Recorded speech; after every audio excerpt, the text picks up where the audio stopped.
Kara Robinson, a 15-year-old girl, was staying at her friend Jess's house. They planned to go to the lake and have a party with their friends. Before leaving, Kara contacted her mother, Deborah, to inform her that she would be home late because she was going out with her friends. When Jess went to take a shower, Jess asked Kara to water the plants before they left. Kara, who was already accustomed to this routine, immediately took the hose and started watering the plants in the yard. Suddenly, a man named Richard appeared in front of the house. Richard pretended to be a salesman and offered a brochure to Kara. However, behind the brochure, there was a hidden weapon pointed at Kara. With no other options, Kara was forced to follow Richard's orders to enter a large box inside the house. After a while, Jess finished her shower and was ready to leave. When Jess looked for Kara, she only found the hose lying on the ground. Jess tried to contact Deborah to check if she had picked up Kara, but Deborah did not know where her daughter was either. Panic began to overwhelm Jess and Deborah, as Kara had suddenly disappeared.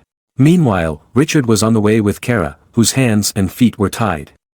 Richard also gagged Kara to ensure the kidnapping went smoothly. Deborah, in a panic, contacted Ryan, Kara's boyfriend, to inform him that Kara was missing and asked him to call if Kara returned. Richard finally brought Kara to an apartment. There, Richard started asking Kara about her daily life and noted her answers in a notebook.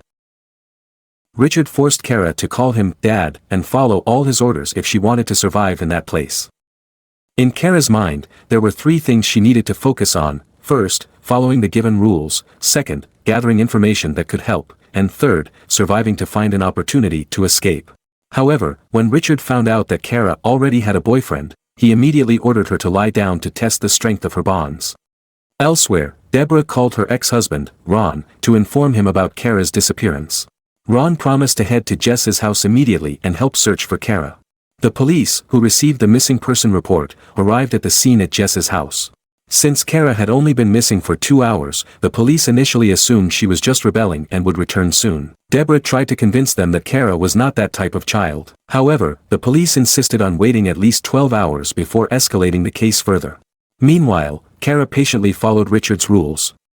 She tried to make small talk and gather information about Richard, who had once served in the U.S. Navy. Richard promised that Kara would be fine as long as she did not do anything strange and even promised to release her later. Deborah began to feel desperate. Jess's neighbor mentioned seeing a suspicious black car before Kara disappeared. With a growing sense that Kara had been kidnapped, Deborah immediately contacted all her connections, the mothers of Kara's friends, and organized a search party to find Kara as soon as possible. That evening, Richard prepared dinner for the two of them.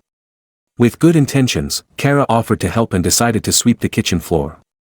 But make no mistake, Kara was no ordinary girl; she was a genius who could remember everything she saw. While sweeping, Kara carefully observed her surroundings, noting a used comb with long blonde hair, a doctor's business card, and Richard's calendar schedule. All this information could be useful later. Unfortunately, this moment did not last long. Richard stopped her and asked Kara to change all her clothes. On the other hand, Deborah visited the police station and met with Sheriff Dale Stevens. This sheriff promised to deploy the best detectives the next morning and asked Deborah to stay calm and rest while waiting for news from the police. Meanwhile, the local police in the town seemed to be asking everyone to remain calm. Back with Kara, she was placed back into the box and her mouth was gagged. Richard instructed her to remain calm as he was expecting a visitor. This time, Kara felt anxious to the point of having trouble breathing. Richard eventually removed the gag from Kara's mouth on the condition that she did not make a sound. Kara could only follow Richard's rules while waiting for an opportunity to escape. In the morning, Kara woke up and saw that Richard was still sound asleep. Without wasting any time, Kara immediately tried to free her handcuffs from the hook. Fortunately, Kara managed to free all of her bindings quickly and promptly fled from the house. Kara continued running and eventually encountered a car driven by two men. She explained that she was a kidnapping victim and asked them to take her to the police station. Fortunately, they agreed to help Kara and drove her to the nearest police station. Upon arriving at the police station, Kara immediately reported what had happened to her.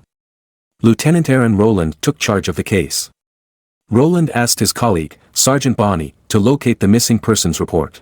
Once the file was found, it was revealed that Kara had been kidnapped for 18 hours. Roland promptly contacted Deborah to inform her that Kara was safe at the police station. The two witnesses who brought Kara to the police station could not remember which apartment unit they had found her at. This required Kara to return with the police officers to search for Richard's apartment. Although feeling scared, Kara was determined to help the police apprehend Richard so that he would receive appropriate punishment and Kara would achieve justice. When they arrived at the apartment in question, Kara realized that the apartment looked the same from the outside. The only details she remembered were the curtains that were always closed and the many pets inside. This information was very helpful in the investigation as it could expedite the search. After Richard's apartment was found, Kara was taken back to the police station and reunited with her mother. Meanwhile, Sheriff Jim, who led the arrest operation, arrived at Richard's apartment, only to find that Richard was no longer there. After searching and securing the crime scene, Jim returned to report his findings and asked Kara to look at photos of the apartment's residents. With her genius memory,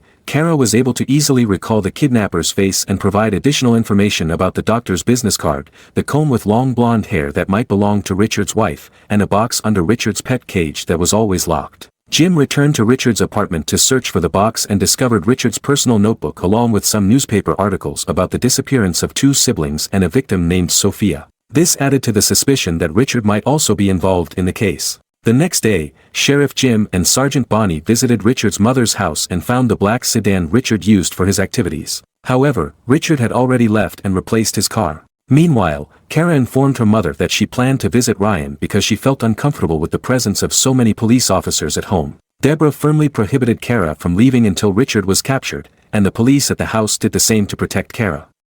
However, as a teenager who was rebelling and feeling neglected by her parents after their divorce, Kara was frustrated by her mother's protective behavior that emerged after the incident. She felt that such attention should have been given earlier. Fortunately, Jess arrived just in time. Kara invited Jess to her room and tried her best to appear okay in front of her friend. Kara asked Jess to act normally, as none of this was her friend's fault. Elsewhere, Stephanie, Richard's sister, mentioned that she had spoken with her brother the previous day and used her name to rent a room at a motel. However, Richard had left the motel before the police arrived. This time, Richard seemed to have left in a hurry, as he had left Kara's shirt in the room he rented when he first kidnapped her.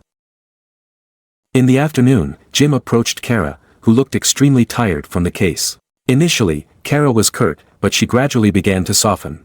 Jim, who appeared different from the other officers, showed understanding that made Kara feel better. His empathetic demeanor gave Kara more confidence and made her feel ready to try returning to her normal life. To start a new chapter, Kara decided to attend her boyfriend's baseball game. Deborah was very worried and forbade Kara from going, still fearing that Richard might be around. However, Deborah eventually allowed Kara to go with Jess for the sake of her daughter's mental well-being. Elsewhere, the police eventually managed to locate Richard's hideout, leading to a chase. After running for a while, they were able to corner Richard. However, instead of being captured and tried by the law, Richard chose to end his life with his own weapon. The next morning, Kara received news from her mother that the man who had kidnapped her had been killed the previous day during the arrest operation. This news made Kara angry, and she lashed out at her mother for not informing her sooner.